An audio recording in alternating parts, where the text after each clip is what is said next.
Se conocen muchas historias de personas que han tenido flashes, pequeños recuerdos que al parecer provenían de sus vidas pasadas. Pero el extraño caso de la reconocida egiptóloga Dorothy Louise Eddy y sus controvertidas declaraciones consiguieron asombrar al mundo. Se la conocía por el apodo de Seti. Nació en 1904 en Inglaterra. Fue guardiana del templo de Ábidos de Seti I y trabajó para el Departamento de Antigüedades Egipcias. Sus investigaciones históricas en Ábidos son mundialmente conocidas, pero a pesar de ello, Dorothy no tuvo ningún reparo en hablar públicamente sobre sus extraños recuerdos. Llegó a afirmar que en una vida pasada fue sacerdotisa en el antiguo Egipto. Según cuenta, en aquella época se llamaba Bentresit y fue amante de Seti I, el padre del gran Ramsés II. La historia comienza cuando Dorothy, a la edad de 3 años, cayó accidentalmente por una escalera, y el médico, aunque trató de salvarla, solo pudo certificar su fallecimiento. Sin embargo, cuando apenas había pasado 1 hora, la niña despertó de aquel mortal sueño, volviendo a la vida, y como si nada hubiera pasado, empezó a saltar en la cama. Según contó años después, alguien desde el más allá la ayudó a volver a la vida. Había pasado 1 año desde el accidente. Solo tenía 4 años cuando empezó a tener sueños muy extraños. En ellos veía un gran edificio rodeado de columnas y de exuberantes jardines en los que abundaban los árboles frutales.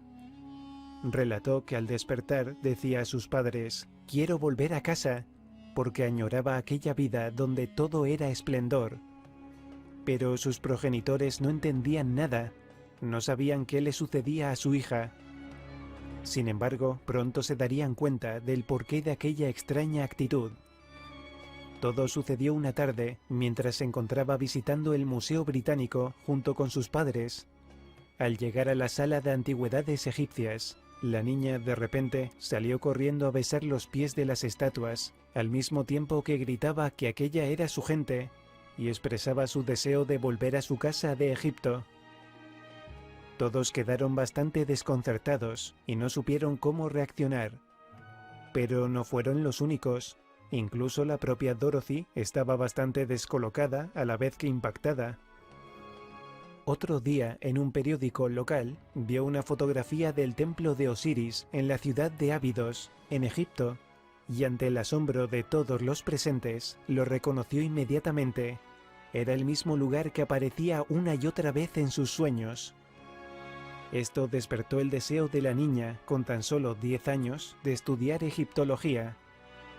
El encargado de enseñarla fue el conservador del Museo Británico Ernest Wallis Budge, y también de leer jeroglíficos.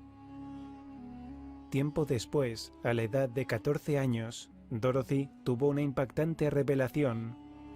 Una noche se le apareció una figura vestida con túnica blanca y capa azul. Según ella, se trataba del faraón Seti I, el monarca que ordenó construir el templo de Ábidos. Tras esta sorprendente visión, y durante unos 10 años aproximadamente, la joven recibía todas las noches de luna llena mensajes por medio de escritura automática procedentes de un tal Or-Re, donde revelaba que ella, en otra existencia, vivió en Egipto y que su nombre era Bentresit. Había sido una sacerdotisa egipcia, hija de un militar y de una modesta verdulera, y desde los 3 años habitó el templo de Ábidos.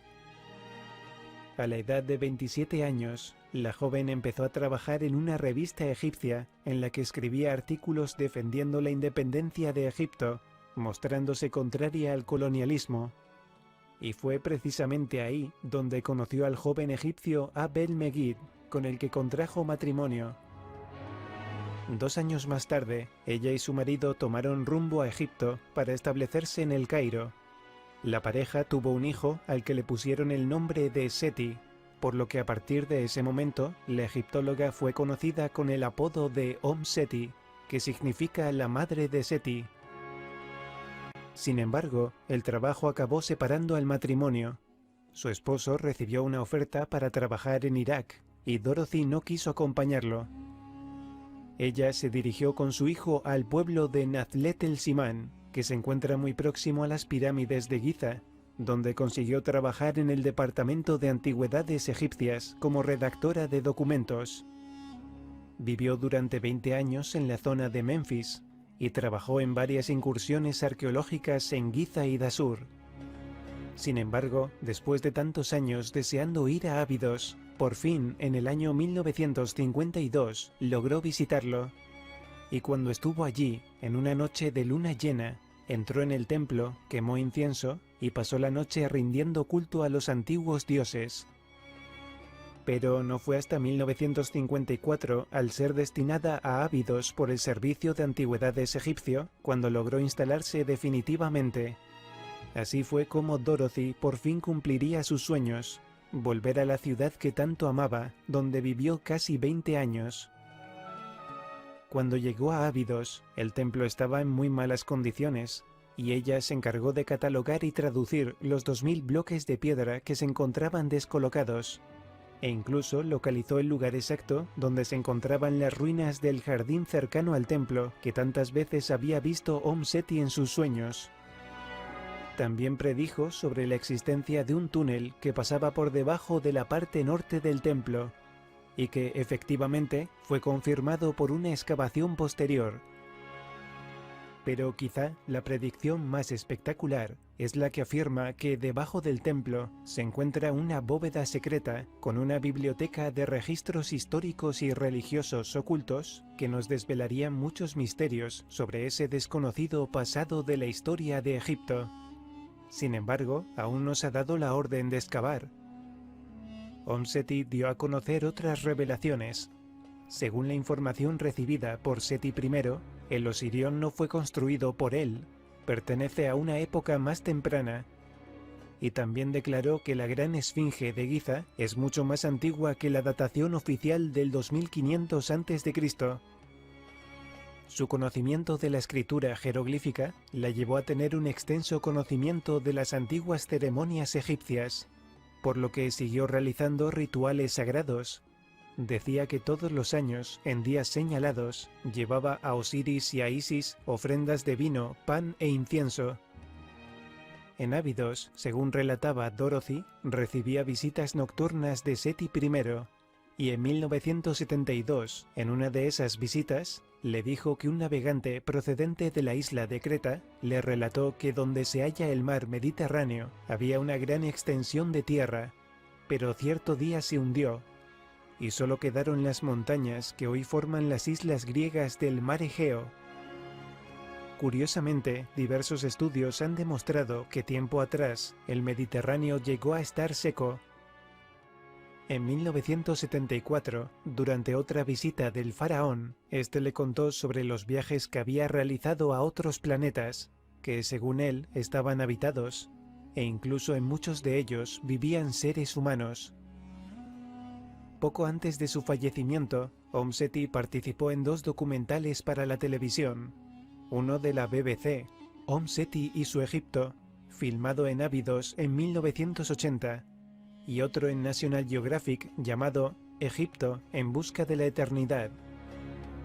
Y en 1981 publicó un libro titulado Abidos, Ciudad Santa del Antiguo Egipto. Pasó el final de sus días en una casa de adobe bastante modesta, pero ella se hallaba donde deseaba estar, junto al templo de Seti I. Además, vivió acompañada por sus fieles amigos, varios gatos, una oca y un burro. Sus restos fueron enterrados en el desierto, cerca de Sunet el Zenit, y su singular historia creó mucha controversia, y actualmente lo sigue haciendo. Aunque a Dorothy nunca le importó la opinión de la gente, para ella era su vida, su verdad. Sin duda, Om Seti fue una destacada arqueóloga respetada por todo el mundo, además de ser una mujer excepcional que vivió en coherencia con sus creencias y en el lugar que amaba, una tierra llena de misterios.